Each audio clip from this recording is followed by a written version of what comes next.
안녕하십니까, 구찬기 전도사입니다. 오늘 함께 나눌 말씀은 민수기 20장 10절에서 13절 말씀입니다. 모세와 아론이 회중을 그 반석 앞에 모으고 모세가 그들에게 이르되 반역한 너희여 들으라. 우리가 너희를 위하여 이 반석에서 물을 내랴 하고, 모세가 그의 손을 들어 그의 지팡이로 반석을 2번 치니 물이 많이 솟아나오므로 회중과 그들의 짐승이 마시니라.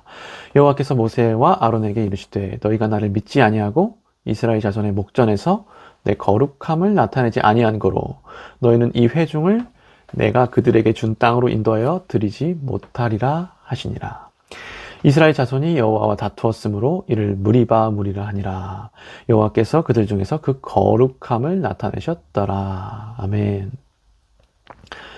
출애굽 38년째 첫째 달에 출애굽 제2세대 사람들은, 그러니까 1세대 말고 2세대 사람들은 그들의 부모 세대와 다를 것 없이 마실 물이 없다고 모세와 아론에게 따집니다. 왜 우리를 이 광야로, 이 나쁜 곳으로 인도하여 우리를 인도하였느냐 하고 따져요. 그러자 모세와 아론은 하나님께 나아가고 하나님은 말씀하십니다.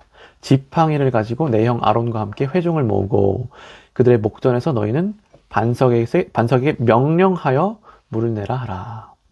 그러니까 하나님은 분명히 말씀하셨어요. 반석에게 명령하여 물을 내라. 반석을 치라고 안 했어요. 그러나 10절에서 모세는 백성들에게 성질을 내면서까지, 성질을 내면서 지팡이로 반석을 2번 내려칩니다. 그러자 하나님께서는 물은 주시죠. 물은 주셨으나 모세와 아론에게 이렇게 말씀하시죠.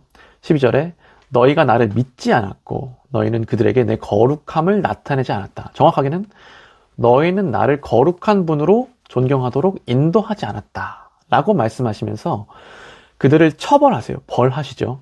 그러니까 하나님은 그들로 하여금 약속의 땅에 들어가지 못할 것이라고 말씀하세요. 오랫동안 이랬는데 너희는 안 된다. 처벌하세요. 여기 너희가 나를 믿지 않았다라는 표현은 14장에서 민수기 14장에서 10명의 정탐꾼들의 말을 들었던 그 이스라엘 백성들의 이스라엘 백성들에게 한 말과 같아요. 처벌하실 때 쓰신 말입니다. 너희가 나를 믿지 않았다. 그리고 13절을 보면 결국 이 처벌을 통해 주님은 그의 거룩하심을 보이셨어요. 그러니까 하나님은 단순히 백성들에게 물을 주심으로 거룩함을 보이신 게 아니라 처벌까지 하셔서, 특별히 지도자를 처벌하심으로 그의 거룩함을 나타내신 것을 볼 수 있습니다. 그래서 저는 오늘 이 지도자의 책임에 대해 좀 나누려고 하는데요.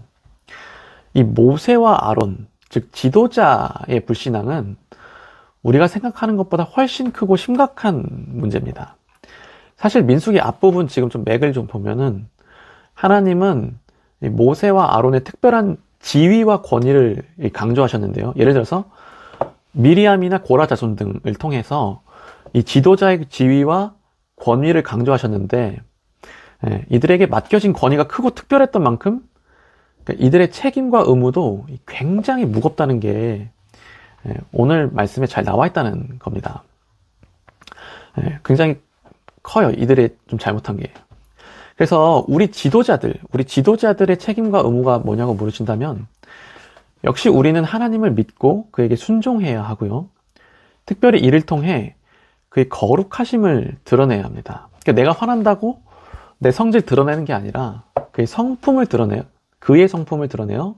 그를 거룩한 분으로 존경하도록 인도해내야 합니다. 그래야 하는 책임과 의무가 있어요. 우리 지도자들.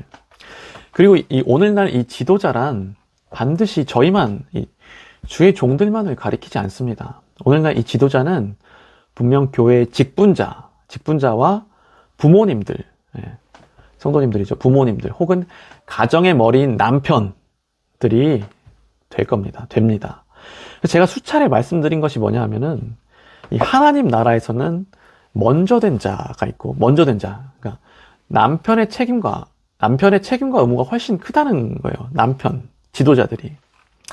그러니까 이 땅에 왜 여자와 자녀들이 불순종하고 방황하냐면 바로 이 남자들 때문이에요. 남자들이 그저 자신의 권위만 내세우고 자신의 책임과 의무를 다하지 않기 때문에, 예? 남자들이 아내를 사랑하지 않고 하나님의 영광을 드러내지 않았기 때문에 이 땅에 혼돈이 있고 평화가 없는 것이죠.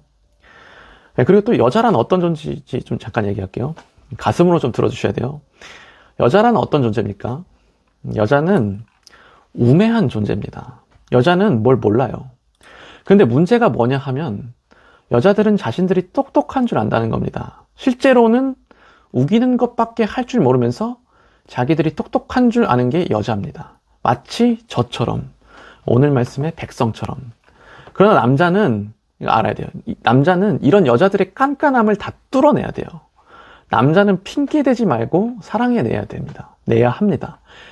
여자들이 깨달을 때까지, 지혜로워질 때까지, 그들이 출산하여 엄마가 될 때까지, 그들이 자신의 젖을 자녀들에게 먹일 때까지 남자들은 핑계대지 말고, 감히 하나님이 세우신 질서에 토달지 말고 예수 그리스도가 아내를 사랑하였듯 목숨 바쳐 사랑해야 돼요. 이게 남자들의 책임과 의무예요.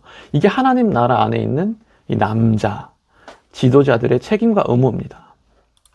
남자들이 알아야 돼요. 그래서 저는 생각해 봤습니다. 어찌하여 남자가 돼서 이 지도자가 돼서 울지 않을 수 있는가? 울지 않을 수 있냐고요. 사실은 남자도 여자랑 동일하게 우매하거든요. 동일하게 연약해요.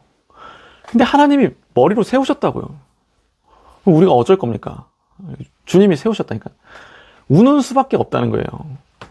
그러니까 분명 기도하는 수밖에 없습니다. 네. 그래서 사랑하는 성도 여러분, 특히 하나님 나라 안에서 먼저 된 성도 여러분, 우리 아내들, 자녀들에게 하나님의 거룩함을 나타내는, 하나님께 순종하여 그들에게 하나님의 성품을 나타내는 우리 되기를, 우리 남자들 되기를 예수님의 이름으로 소망합니다. 기도 제목 나눌게요. 오늘은 오늘 저희 교육자들을 위해, 또 부모님들과 남편들을 위해 기도하기 원합니다. 그들이 우리가 하나님 앞에 잘 서게 해달라고, 순종하게 해달라고 이렇게 기도하기 원합니다. 기도하겠습니다.